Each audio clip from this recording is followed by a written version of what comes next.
The Shift, Conversations That Matter with your host, Jessica Sanchez. Hey everyone, welcome back to The Shift, where we decode what's really happening in our society, challenge dominant narratives, and empower each other to build a better future. So, today's episode is titled Disinformation and Democracy, Unveiling the Truth in 2025. So, we are going to jump right into it. So, with this episode, I really want us to decode what's happening right now, right? What's happening within our society, challenging all of these narratives that are happening, and just being able to empower each other. And by empowering each other, being able to build a better future. I'm Jessica Sanchez. So,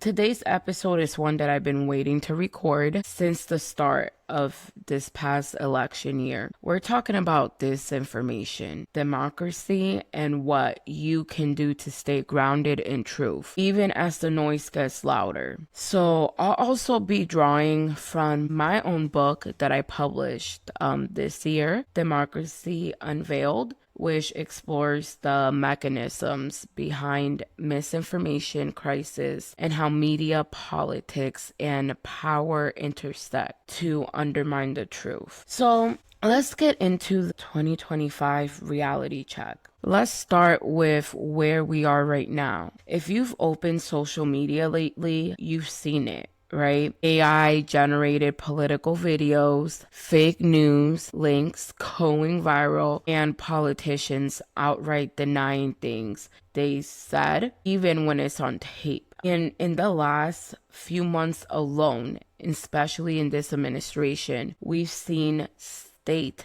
legislators in key swing states quietly passed voter suppression laws disguised as election integrity. So the rollout of deepfake videos targeting local candidates with fabricating scandals is just outstanding. And let's not even forget the ongoing campaigns funded by dark money to delegitimize the press. This isn't random. It's a coordinated information war. And in my book, Democracy Unveiled, I call this the weaponization of confusion. If people don't know what to believe, they stop trying to participate at all. And that serves those in power. So let's go into what the book teaches us, right? With Democracy Unveiled and Dissecting, right? The shadows of misinformation. So, and this is something that I wanted to highlight, right? Mastering the art of deception and recognizing and combating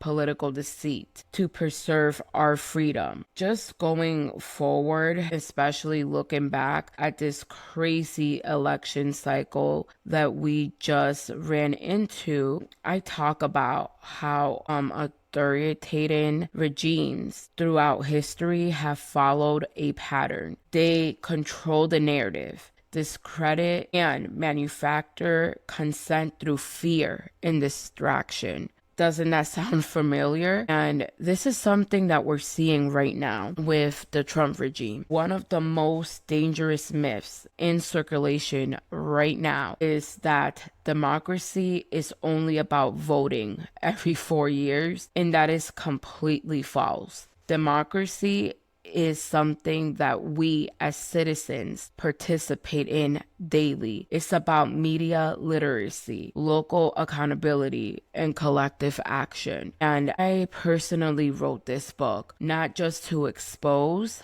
the playbook, but to give people tools, whether it's how to check the source of a news story, spot manipulated headlines, or respond to a family member spreading misinformation or conspiracy theories. We all have a role, right? And it is up to us to take action. So you must be asking yourself, so what can I do, right? So let's go into how you can take action. So what can we do especially in an election year like the one that we just had that was so intense. One thing that I highly suggest and I especially highlight in the audience that I have in social media and to my followers is verify information before you share. Use tools like media bias fact checkers or Snopes. Don't amplify the misinformation, because at this point we are seeing an amplification of misinformation because people are piggybacking off what they're seeing. And because we are not using, or not even us, just in general, as people, as a society, we are not using our agency to fact check, using our critical thinking skills to look into this information that we are seeing, we can fall victim, right? And we can become susceptible to all of this misinformation that we're seeing. So one thing is, number one, fact check. Okay, fact checking is essential. And I'm gonna give a little hand clap for that, because nowadays it feels like folks want to take the easy way out instead of taking the reins to verify information and doing the research. So doing that first step is highly critical, highly essential, because if not, we're just contributing to the problem. Also, support local journalism, support independent media, subscribe, share, uplift reporters doing real work in your community, and other independent media that we are seeing in the news runs, right? Even on YouTube, there's so many various different news sources that you can use, that you can share, right? Moving forward to help folks. And one thing about using your critical thinking skills is, with critical thinking, you do not have to take everything at face value. And what I mean by taking everything at face value is, just because you see it, okay, digitally on paper, it doesn't make it true. Now, using your critical thinking skills, you're dissecting that information and researching to see if it is true. So even when I come up, or when I'm sitting here doing this podcast and I'm speaking to you folks, don't take everything that I'm telling you at face value.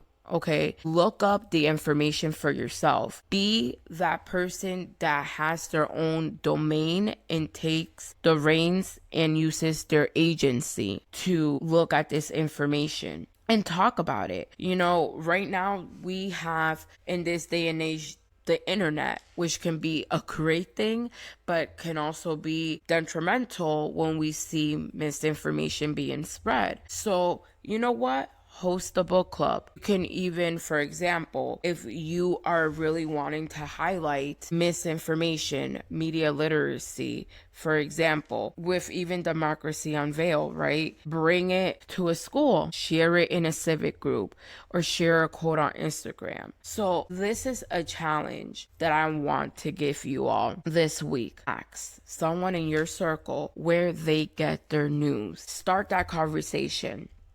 Okay, these small acts of civic dialogue are more powerful than we really realize. So, we are going into a break. So before we continue, I want to tell you about something else I believe in: clean, conscious self-care. Elevate your hair care with Yarrow plant-based hair care, our amazing sponsor for today's episode. If you're like me and you're tired of harsh chemicals in your products, you'll love Yarrow organic vegan shampoos, conditioners, and styling mousse. These aren't just good for your hair, they're good for your body and the planet. What sets Yarrow apart Their products are packed with minerals, vitamins, and essential oils, totally free from sulfates, alcohol, and parabens. And what's the best part?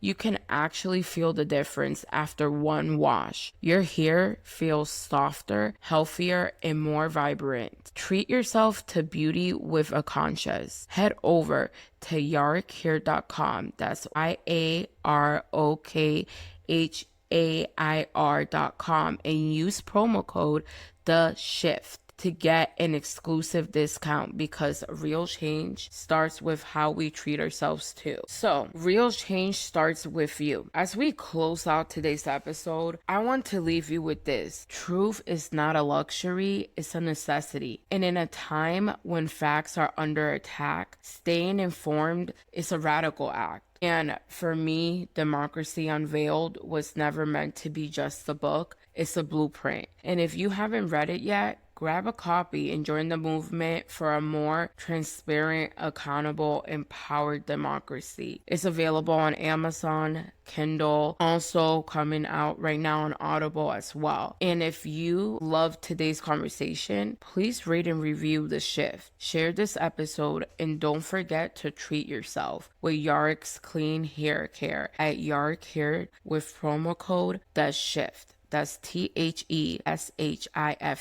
Until next time, keep questioning, keep caring, and keep shifting.